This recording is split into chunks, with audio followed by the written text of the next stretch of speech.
श्री गुरु भक्तियों।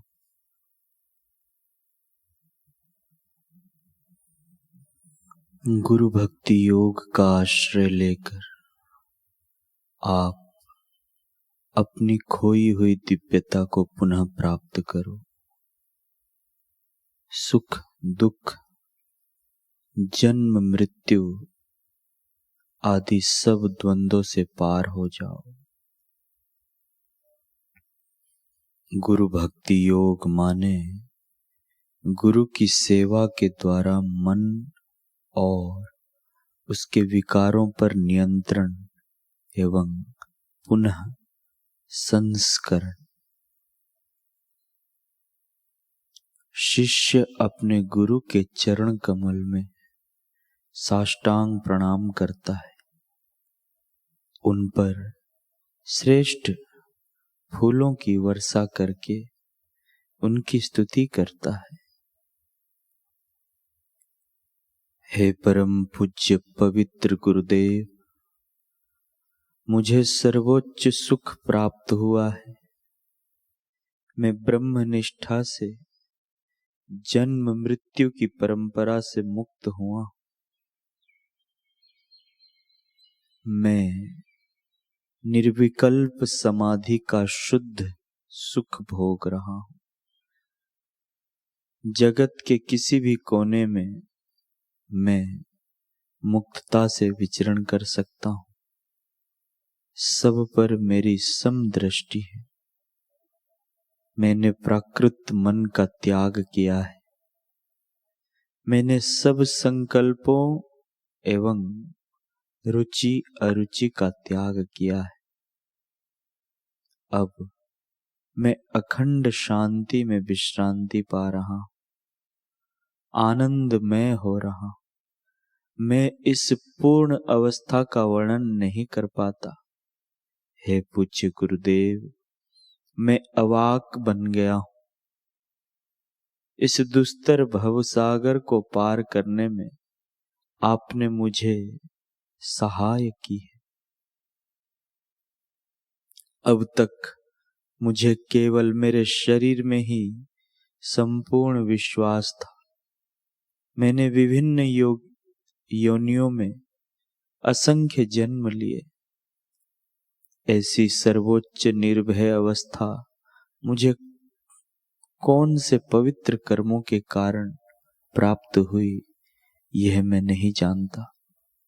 सचमुच यह एक दुर्लभ भाग्य है। यह एक महान उत्कृष्ट लाभ है। अब मैं आनंद से नाचता हूं। मेरे सब दुख नष्ट हो गए हैं। मेरे सब मनोरथ पूर्ण हुए। मेरे कार्य संपन्न हुए। मैंने सब वांछित वस्तुएं प्राप्त की। मेरी इच्छा परिपूर्ण हुई। हे गुरुदेव, आप मेरे सच्चे माता पिता हो। मेरी वर्तमान स्थिति में दूसरों के समक्ष किस प्रकार प्रकट कर सकूं? सर्वत्र सुख और आनंद का अनंत सागर लहराता हुआ मुझे दिख रहा है। मेरे अंतः चक्षु जिससे खुल गए वह महावाक्य तत्वमसि। उपनिषदों एवं वेदांत सूत्रों को भी धन्यवाद, जिन्होंने ब्रह्मनिष्ठ गुरु का एवं उपनिषदों के महावाक्यों का रूप धारण किया है। ऐसे श्री व्यास जी को प्रणाम है। श्री शंकराचार्य जी को प्रणाम है। सांसारिक मनुष्य के सिर पर गुरु के चरणामृत का एक बिंदु गिरे तो भी उसके सब दुखों का नाश होता है। यदि एक ब्रह्मनिष्ठ महापुरुष को वस्त्र पहनाया जाए तथा भोजन कराया जाए तो सारे विश्व को वस्त्र पहनाने एवं भोजन करवाने का बराबर है, क्योंकि ब्रह्मनिष्ठ पुरुष सचराचर विश्व में व्याप्त हैं, सब वे ही है। गुरु उन्हें कहते हैं जिनसे मनुष्य किसी ऐसी नई बात को सीखे जिसको वह नहीं जानता।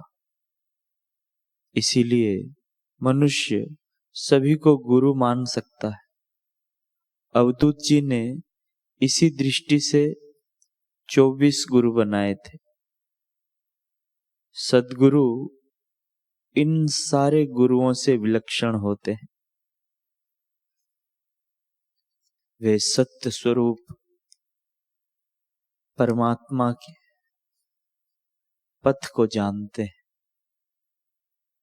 इससे मनुष्य उन सद्गुरु के परम गुरु मानकर सब कुछ उनके चरणों पर न्योछावर कर देता है, क्योंकि वह उन सद्गुरु से ऐसी चीज पाता है जिसके सामने संसार की सभी चीजें, सभी स्थितियां बहुत ही कम कीमत की और अत्यंत तुच्छ है। सद्गुरु ही गोविंद से मिलाते हैं।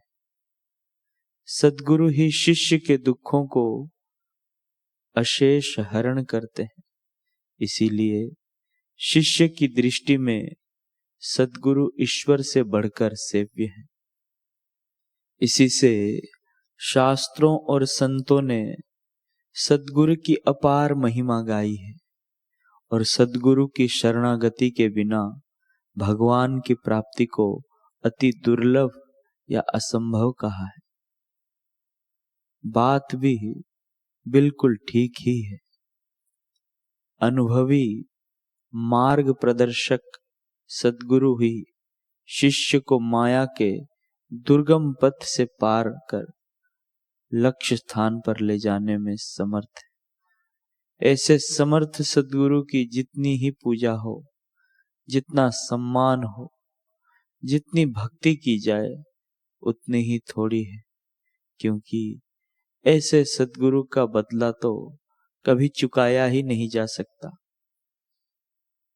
ऐसे सद्गुरु का द्रोही नरकगामी ना हो तो दूसरा कौन होगा, और ऐसे सद्गुरु की शरण ना लेने वाले से बढ़कर मूर्ख और मंदभागी भी और कौन होगा।